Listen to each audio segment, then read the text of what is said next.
There is a hidden force more dangerous than evil itself, one that Dietrich Bonhoeffer believed was responsible for immense destruction during World War II.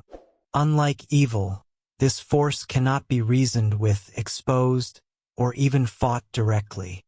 It spreads silently, rendering people blind to truth and immune to logic. That force is stupidity. But why did Bonhoeffer see stupidity as a greater threat than evil? Why did he describe it not just as an intellectual failure but as a moral and social crisis?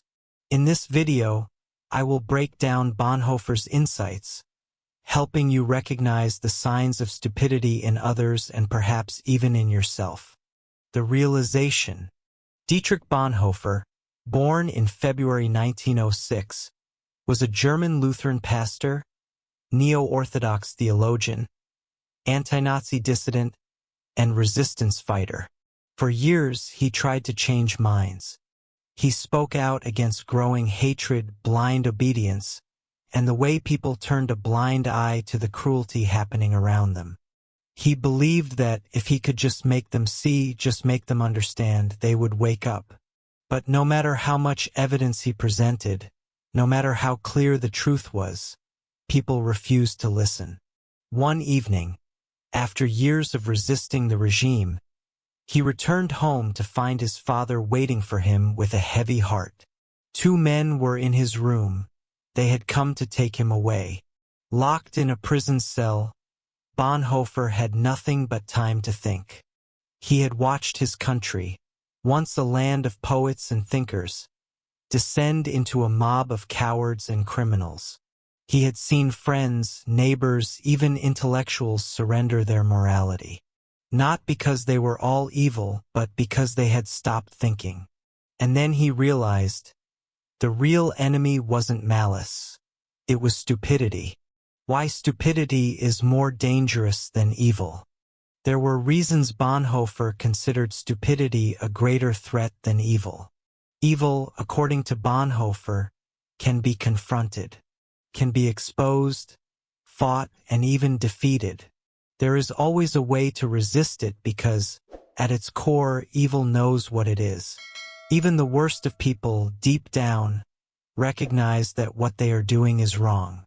This is why evil carries within itself the seed of its own destruction. It leaves behind a sense of unease, a lingering guilt that can be exploited and overturned. But stupidity is immune to logic, blind to reason, and deaf to truth. It does not engage. It simply refuses to see. You can argue with a malicious person, but you cannot argue with a stupid one, because they do not recognize facts. They dismiss them. They do not debate. They mock.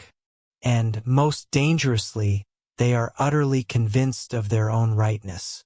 This is what makes stupidity more dangerous than malice. Malice can be countered, but stupidity is impervious. Martin Luther King Jr. said something very similar. Nothing in the world is more dangerous than sincere ignorance and conscientious stupidity. The most terrifying aspect of stupidity is that it often operates unconsciously. People who act foolishly do not even realize it. They believe they are right. They cling to their views with such certainty that no argument, no evidence, no rational explanation can shake them. Instead of questioning their beliefs, they double down, becoming even more rigid. As Mark Twain famously said, "Never argue with stupid people. They will drag you down to their level and then beat you with experience." We have all encountered different kinds of stupid people, those who use dismissive slogans whenever we try to engage with them. They say things like "whatever" or "I don't care," as a way of avoiding the reality of their own stupidity. It is frustrating, much like dealing with a narcissist, because they will never change. The social spread of stupidity. But the danger of stupidity extends beyond the individual level. It spreads within society like a sickness. It infiltrates groups, movements, and systems that demand obedience. The power of one depends on the stupidity of the many. This is why mass stupidity so often accompanies rising authoritarianism. People do not lose their intelligence, they surrender it. They give up their independence in exchange for belonging. They stop thinking critically and start repeating whatever they are told. And once a person has surrendered their mind, there is no limit to what they can be made to do. They will commit evil and never see it as evil. They will spread lies and call it truth. They will destroy lives, convinced they are on the right side of history. This is why stupidity is not just frustrating, it is dangerous. It is a weapon in the hands of those who know how to use it. And perhaps the most chilling realization? You cannot fix it with reason. Understanding the nature of stupidity. Stupidity does not question itself. It does not feel doubt or shame. It moves forward with absolute confidence. And in doing so, it becomes an unstoppable force in service of whatever it has chosen to follow. Bonhoeffer saw this firsthand. He lived in a nation once known for its poets and philosophers, Germany, the land of Goethe, Kant, and Beethoven. And yet, he watched as it turned into a nation of cowards and criminals.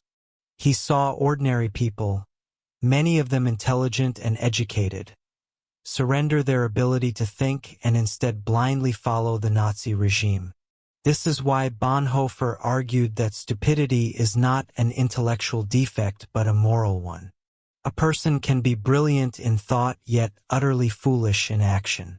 Consider Martin Heidegger, one of the greatest philosophers of the 20th century, who, despite his intellect, pledged loyalty to the Nazi Party and remained unrepentant until his death in 1976. He was smart, but he was also deeply stupid, according to Bonhoeffer. By contrast, a person can be intellectually slow yet profoundly wise, moral, and kind. Intelligence and wisdom are not the same. Stupidity, as Bonhoeffer saw it, is not a lack of intelligence, it is a failure of moral courage. And one is not born stupid. One becomes stupid. How stupidity happens. Stupidity is a state of mind that arises when a person surrenders their responsibility to think. It is not an inborn trait but a transformation, a condition that people allow themselves to fall into. This transformation is not merely personal, it is social. Stupidity thrives in groups where independent thought is discouraged, where people simply follow orders, conform, and submit to prevailing narratives without question. Bonhoeffer observed how the Nazi regime turned ordinary people into unthinking followers. They were not inherently evil, nor were they necessarily unintelligent. But they stopped questioning. They let go of their ability to discern truth from falsehood. They became tools of a greater agenda. How to avoid becoming stupid. If stupidity is not an intellectual deficiency but a form of mental enslavement, then how can one avoid it? 1. Never stop thinking. Bonhoeffer warns that people become stupid when they give up their ability to question, analyze, and think independently. Always ask questions. Challenge authority when necessary. 2. Resist the herd mentality. Stupidity thrives in environments where people conform without thinking. If you find yourself agreeing with a group simply because it is easier, stop and ask yourself, am I thinking for myself? 3. Beware of emotional manipulation. Stupid people gravitate towards simple, black and white explanations. But reality is complex. If a leader tells you that all your problems have a single cause, they are lying. 4. Seek wisdom, not just intelligence.